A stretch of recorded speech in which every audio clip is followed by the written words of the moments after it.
Stop saying that Whoopi Goldberg getting yanked from The View right after she attacked me on The View is karma. There's no such thing as karma, sorry.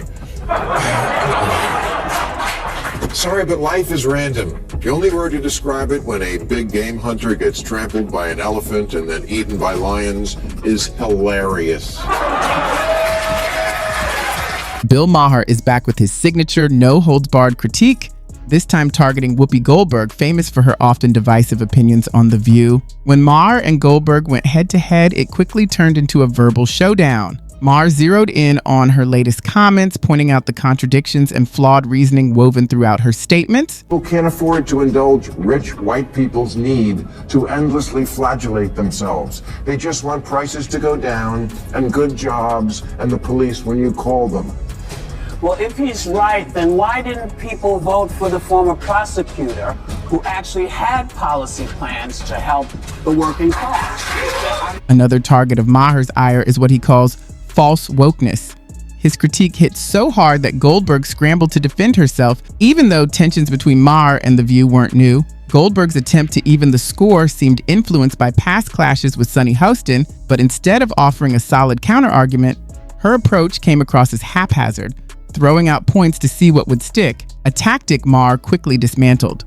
Goldberg challenged Maher's earlier claim that Black Americans seek more jobs, a strong economy, and fair policing. While Maher framed this as a clear and broadly relevant argument, Goldberg veered off course, promoting ideas that Maher dismissed as disjointed and misaligned, revealing unrelated political aims. But here's the thing, Maher said with his signature grin, when your playbook is built on straw men and misdirection, it's bound to collapse. Maher didn't stop at dissecting Goldberg's comments. He examined the perspective as a whole, comparing it to the kind of unavoidable, tough political discourse that comes with engaging in high-stakes public debate. Of any matters of politics or what's right or wrong, the one thing I know for sure about America is this. It's run by mean girls.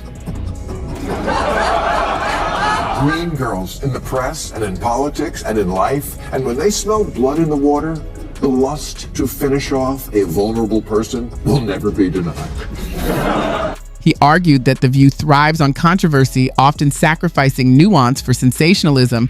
The ongoing clashes between Maher and the show's hosts have become a cultural spectacle, drawing both praise and criticism from viewers across the political spectrum.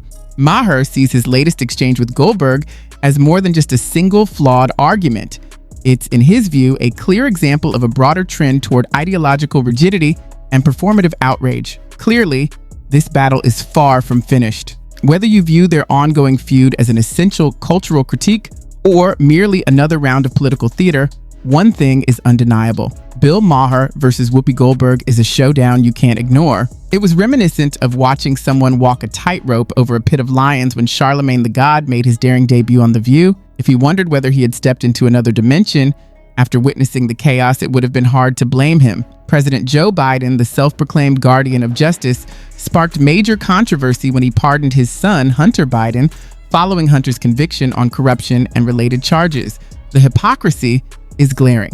A president who insists that everyone must follow the law yet champions immunity for his own family. Hunter's guilt was as clear as a spotlight on stage, yet accountability seemed conveniently absent. Charlemagne didn't hold back, pointing out the inconsistency. If the woke mantra insists that everyone should be held accountable, shouldn't that apply universally? It's a reasonable point. Goldberg, however, stepped in with her reasoning, defending Biden's actions. On the latest episode of Whoopi's Whoppers, she boldly claimed that President Biden was telling the truth when he said, "No one is above the law." Yes, Whoopi, despite the mountain of evidence to the contrary, from audio clips to video footage and perhaps even ancient hieroglyphs, it was like watching someone knee-deep in the ocean insist they aren't wet. Did she really just say that? Charlemagne's expression practically shouted disbelief, but Whoopi wasn't finished. She went on to suggest that Biden might have changed his mind simply because he was tired of everyone. Normally quick to react, Charlemagne could only sit in stunned silence. As Bill Maher has often pointed out, the problem with woke reasoning is its glaring double standard. When someone outside their circle makes a mistake, it triggers a full-blown outrage machine. But when it's one of their own, the moral compass conveniently disappears and accountability vanishes. While Charlemagne watched in disbelief, Whoopi and her team may have thought they could spin their way out of trouble. But once Maher caught wind of their behavior, he made it clear they were in serious trouble. With Goldberg's arguments in shambles and the woke mob scrambling to contain the fallout, Maher's sharp, methodical takedown became one of the most ruthless linguistic dismantlings in recent memory. Bill Maher couldn't have put it more plainly. The woke mob's self-appointed arbiters of morality and truth have once again revealed their glaring hypocrisy. Hunter Biden's misdeeds were magically excused because of his father's position of power. Imagine the outrage if anyone else were in his place. There would be calls for accountability, perhaps even punishment. But when it's their own, justice suddenly becomes vague and selective. Maher was right to call out the absurdity. It's not just about Hunter. It's about a system that harshly punishes everyone else while shielding the wealthy. The real question isn't whether Maher's critique was justified, it's how long Americans will tolerate such an obvious double standard. The hypocrisy remains, but Maher didn't let it slide. He dismantled Goldberg's arguments while skillfully exposing the mainstream media's role in sustaining this convenient myth. Piece by piece, Maher exposed Goldberg's credibility and intentions for everyone to see. But his critique went beyond her. It also laid bare the destructive dynamics of the show itself. The hosts, Goldberg in particular, have turned the program into a platform for ideological gatekeeping rather than fostering genuine dialogue. They dismiss dissent with contempt and mockery, revealing a subtle but persistent undercurrent of disdain. Despite the smiles and performative gestures, Maher saw through their tactics and called them out, showing the show for what it had become, a Shark Tank where alternative viewpoints are quickly devoured. His analysis wasn't just criticism, it was a reminder that even in an environment where honest debate is increasingly rare, intellectual honesty still has a vital role in public discourse. Bill Maher's relentless critique of the woke mob, revealing their activism as little more than thinly veiled bullying, continues to strike a chord with audiences weary of one-sided, exaggerated narratives. No matter how much it made the progressive left squirm, Americans appreciated his unflinching honesty. Maher remains a voice urging people to confront reality instead of blaming Russia for racism or chasing every new trend. He reminded viewers that democracy means one side winning isn't a flaw, it's how the system works. He chuckled at his own advice.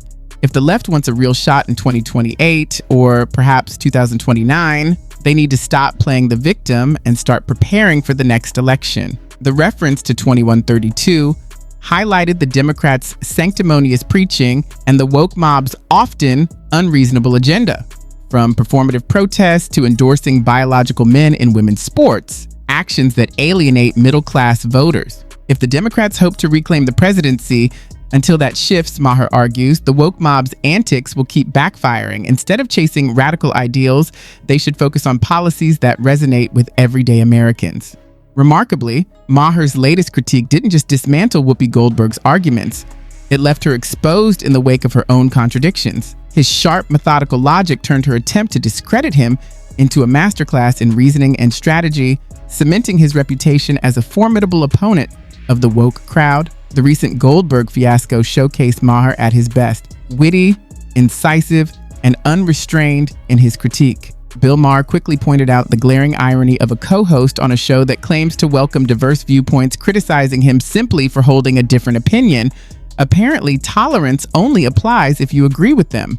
His sharp critique cut through the discussion, exposing the hypocrisy of what he calls the woke crowd. According to Maher, Goldberg and her colleagues thrive in a culture that prizes tribal loyalty over independent thought. They label him intolerable because their goal is enforcement, not dialogue, and criticism is treated with disdain. Maher's rebuttal was more than a denial. It was a masterful performance, wielding reasoning and sarcasm like a conductor's baton, orchestrating a precise and devastating dismantling of their arguments.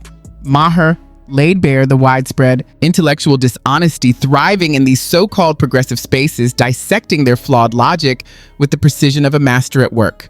Each point he made was sharp, methodical, and unrelenting. In a media landscape dominated by echo chambers, his critique offers a refreshing perspective and even a bit of humor for those tired of the same recycled narratives. What makes Maher's approach so valuable is his ability to uncover the inconsistencies beneath absurd claims and turn them on their head, providing a rare glimpse of clarity in a world ruled by performative outrage. Speaking truth to power is always important, but in an environment like this, Maher reminds us why it has become increasingly difficult to do so effectively, yet no less necessary.